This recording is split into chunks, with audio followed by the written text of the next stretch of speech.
नमस्ते छात्रों, my self Manish Bhargava. आज मैं आपके सामने कक्षा 12वीं का मैथ का प्रथम अध्याय संबंध एवं फलन लेकर आपके सामने आया हूँ।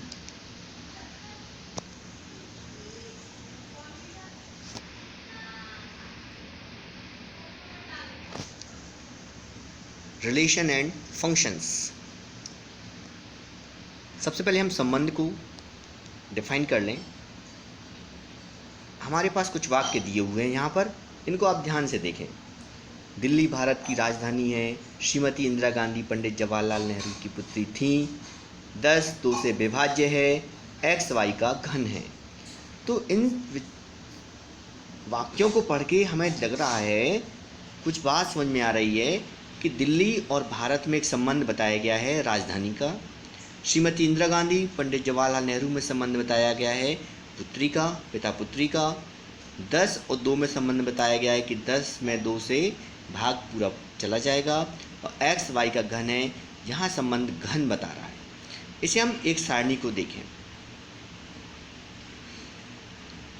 वाक्य प्रथम अवयव संबंध द्वितीय। यदि प्रथम अवयव को x माने, द्वितीय अवयव को y से माने और संबंध r, तो इस वाक्य को हम इस प्रकार कुछ पढ़ेंगे। दिल्ली राजधानी है भारत की। श्रीमती इंदिरा गांधी पुत्री थी पंडित जवाहरलाल नेहरू की। 10 विभाज्य है 2 से और x घन है y का। तो इस पूरे वाक्य को हम संबंध के रूप में लिख सकते हैं x r y। x y से संबंध r द्वारा जुड़ा हुआ है।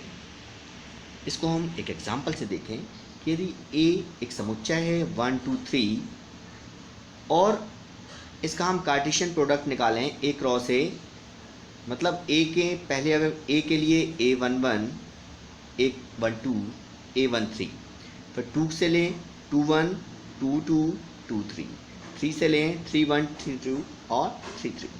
अब हम 3 संबंध लें r1 r2 r3। r1 को प्रदर्शित कर रहे हैं लेस देन से, छोटा है से। r2 को प्रदर्शित कर रहे हैं इक्वल टू से, बराबर से। और r3 को प्रदर्शित कर रहे हैं ग्रेटर देन या बड़ा है के चिन्ह से। तो r1 के लिए बात करें, r1 x r1 y, मतलब x छोटा है y, x y से छोटा है। इसमें हम देखेंगे कि ऐसे कितने पेयर्ड मिल रहे हैं जिसमें पहला अवयव दूसरे से छोटा है। तो इसमें एक हो गया 1 2, एक 1 3, 1 2 से छोटा है, 1 3 से छोटा है। इसके बाद पहला अवयव दूसरे छोटा है। ये कब मिलेगा हमें? 2 3, पहला अवयव 2, दूसरे अवयव 3 से छोटा है। तो इस प्रकार हमें r1 इक्वल टू मिल जाएगा 1 2 1 3 2 3। ये संबंध डिफाइन हो गया। संबंध r2। संबंध r2 के लिए हमने कहा है कि x r2 y, x y से संबंध r2 द्वारा संबंधित है। यहाँ r2 equal to y, r2 equal to y। तो r2 इक्वल टू y के लिए हम देखेंगे, इसमें हम वो पेयर्ड ग्रुप लेंगे जिनमें दोनों x और y दोनों बराबर हों। इसमें 1 1 मिलेगा, 2 2 मिलेगा और 3 3 मिलेगा। और कोई ऐसा ग्रुप नहीं है जिसमें दोनों अवयव बराबर हों। तो यहाँ पर मिल जाएगा हमें r2 किस प्रकार प्राप्त हो जाएगा? 1 1 2 2 एंड 3 3। संबंध r3। r3 को x y से संबंध r3 द्वारा संबंधित है, जबकि x ग्रेटर देन y, मतलब पहला अवयव दूसरे अवयव से बड़ा है। तो फिर से हम इसको देखें एक क्रॉस ए को कि पहला अवयव दूसरे से बड़ा है। इसमें हमें कौन सी स्थिति मिल रही है? 2 1, 2 बड़ा है 1 से, 3 1 3 ग्रेटर देन 1 और 3 2 3 ग्रेटर देन 2। तो यहाँ पर हमें 3 मिलेंगे, 2 1 3 1 एंड 3 2। तो उपयुक्त 3 परिस्थितियों में, और ये सभी तीनों संबंध r1 हो या r2 हो r3 हो, इस सभी किस में प्राप्त हो रहे हैं हमें? a क्रॉस a में, अर्थात संबंध r1 r2 r3 a cross a का उपसमुच्चय है। r1 subset a cross a, r2 subset a cross a, r3 subset a cross a। तो हम कह सकते हैं कि किसी समुच्चय a पर कोई संबंध r a क्रॉस a का एक उपसमुच्चय होता है। अब एक हम एग्जांपल देखें। यहाँ पर ए और बी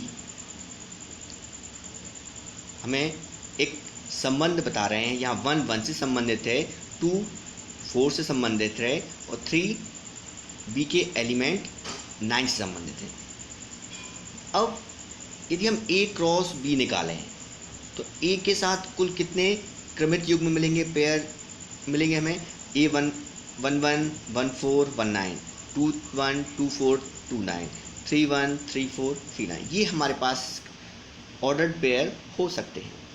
लेकिन जो डायग्राम आपको दिख रहा है उसमें हमें मिल रहा है 1 का 1, 2 का 4, 3 का 9। तो एक रिलेशन मिल रहा है कि 1 का स्क्वायर 1, 2 का स्क्वायर 4, 3 का स्क्वायर 9। तो हम कह सकते हैं कि ए से बी में एक संबंध आर इस प्रकार है कि x y belongs to r, जहाँ y is equal to x square.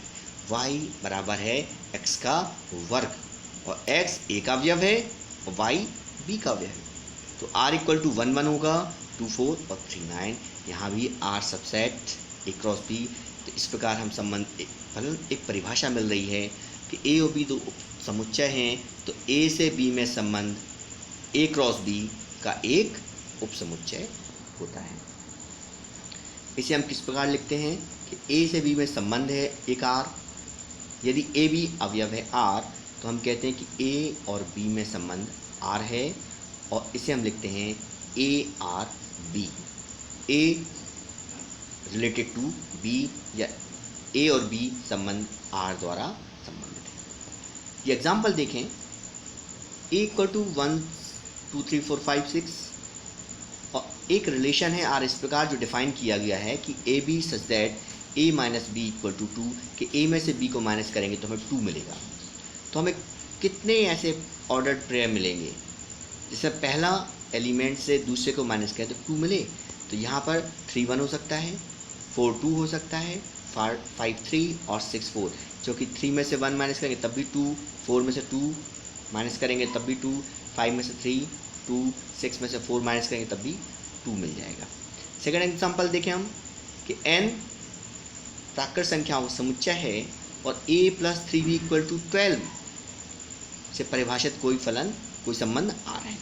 तो r को उस पर डिफाइन करेंगे कि r equal to a b such that a belongs to n, b belongs to n। मतलब a प्राकृत संख्या है, b भी प्राकृत संख्या है, लेकिन a प्लस 3b निकालें तो इसका आंसर 12 आना चाहिए। तो हमें यहाँ पर 9 1 ए की जगह पे 9 रखें और बी की जगह पे 1 रखें तब भी 12 मिलेगा। 6 2 ए की जगह पे 6 रखें, बी की जगह 2 रखें तो 6 प्लस 6 इक्वल टू 12 हो जाएगा।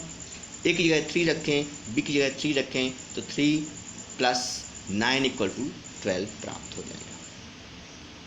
एक और हम एग्जाम्पल देखें। a equal to 3 5, b equal to 7 11 और r जो है इस प्रकार परिभाषित है कि a माइनस b विषम है, ऑड नंबर है। तो हमें r फाइंड करना है।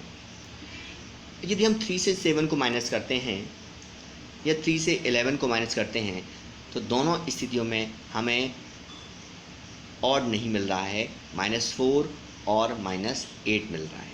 5 में से 7 को माइनस करेंगे तो -2 मिलेगा। 5 में से 11 को माइनस करेंगे तब भी हमें ऑड नंबर नहीं मिलेगा। तो इस प्रकार हम कह सकते हैं कि R एक रिक्त संबंध है। अब हम डोमेन और परसर को भी, अर्थात R subset A cross B, तब डोमेन क्या होगा? सभी प्रथम अवयवों को, जो क्रमित युग्म है उसके सभी प्रथम अवयव को हम डोमेन कहते हैं। Domain R x such that x belongs to A, x y अवयव R। तो जो हम x लेंगे, x के अलग अलग मान होंगे, वो सभी क्या होंगे? R के डोमेन होंगे। और रेंज जो क्रमित युग्म है, ऑर्डर्ड पेयर है, उसके सभी द्वितीय अवयवों का समुच्चय वो कहलाएगा परिसर। Range R equal to y belongs to y such that y belongs to B तथा x y belongs to R। Example से हम ज़्यादा क्लियर कर लेंगे इसको हम। यदि a इक्वल टू 1 2 3 और b equal to a b b, हम ऑर्डर्ड पेयर बनाएं इसके कोई संबंध इस प्रकार है कि r equal to 1a 2b 3b, तो r में क्रमित युग्मों के प्रथम अवयव कौन कौन से हैं, 1 2 और 3, तो डोमेन r हो जाएगा 1 2 3, और रेंज सभी द्वितीय अवयव कौन है, a है, b और b, तो रेंज r इक्वल टू हो जाएगा a b b, और a b बिलोंग और a b, क्योंकि b इसमें डबल हो गया है तो और लिख सकते हैं इसको a b, तो a b सबसेट b, और पहली स्थिति में a subset equal to a subset भी है और इक्वल भी है। एक और हम संबंध की बात करते हैं, प्रतिलोम रिलेशन। यदि r a से b में एक संबंध है तो प्रतिलोम संबंध क्या होगा कि जब हम r के क्रमित युग्म के अवयवों को हम परस्पर बदल दें, x को y बना दें और y को x कर दें, तो वो क्या हो जाएगा, r इनवर्स हो जाएगा, प्रतिलोम संबंध हो जाएगा, इनवर्स रिलेशन हो जाएगा। तो r inverse is equal to yx। यदि r पहली बार देखें हम r equal to x y such that x belongs to a y belongs to b, तो r इनवर्स क्या हो जाएगा, x y की जगह पे y x हो गया, y belongs to b, x belongs to a, तथा x y belongs to r। यदि x y r का एलिमेंट है, r के अवयव हैं, तो इसका अर्थ ये हुआ कि y x r इनवर्स के अवयव होंगे। रेंज जो r1 होगी, r इनवर्स होगी, वो r के डोमेन के बराबर होगी, और जो r इनवर्स का डोमेन होगा वो r के परिसर के बराबर होगी। हम एग्जाम्पल देखें, a इक्वल टू 1 2 3 और b equal to a b c। अब यदि कोई संबंध r इस प्रकार है कि r इक्वल टू है 1a 2b और 3c, तो इस स्थिति में r इनवर्स क्या होगा, a1 b2 और c3, मतलब पहले अवयव को हम दूसरे अवयवों से बदल देते हैं। तो इस प्रकार आज हमने संबंध क्या है इसके बारे में पढ़ा, डोमेन क्या है इसके बारे में पढ़ा, रेंज और प्रतिलोम फलन के बारे में पढ़ा। आशा है कि आपको ये वीडियो अवश्य पसंद आया होगा। आप इसको अगले वीडियो देखने के लिए हम